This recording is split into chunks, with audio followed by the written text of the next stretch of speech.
Ano po ba pagkakaiba ng disbursement sa transfer? Illegal mag-transfer ng pera ang SDO sa isang non-SDO, pero pwede po ba siya mag-disburse sa isang non-SDO o unbonded na tao? Hindi din po pwede. Hindi rin po niyang ibigay yon sa unbonded na tao. Recipient na po yun eh. Yung sa disbursement po niya, opo, hindi banded, pero kung dapat po diretso from the SDO to the recipient of the confidential fund po. So, ang disbursement pwede sa non-bonded na tao, ang transfer ng pondo sa non-bonded hindi pwede. These are technical terms. Opo. Di ba? So, kung ang pinagbigyan ay recipient, pwede yun kahit non-bonded. Opo, kasi siya na yung talagang recipient nung confidential fund. And as a final question, Sailin, I checked the transcript, which the court took judicial notice of. I would like to ask more eyes to look at it.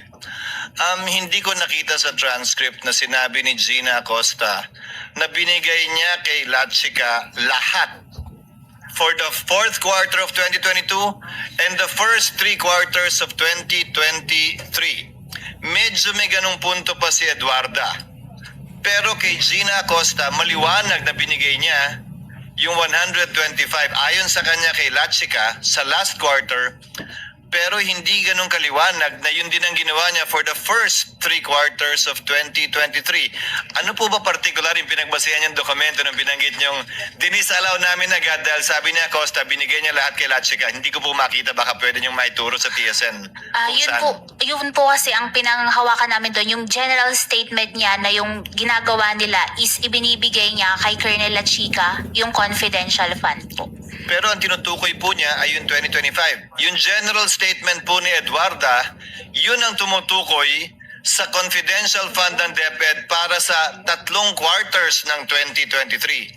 Pero hindi po pareho yung statement nila ni Gina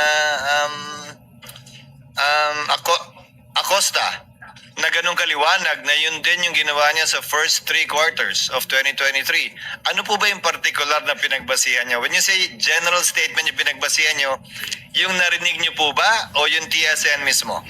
Yun nga po yung naging admission niya na binibigay niya kay Colonel Lachica po. Kindly listen, Sailin, yung narinig mo nung nandun ka o yung TSN mismo?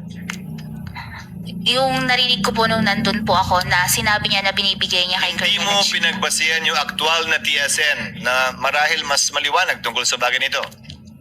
Opo. So based lang dun sa narinig mo nung nandun ka. Opo.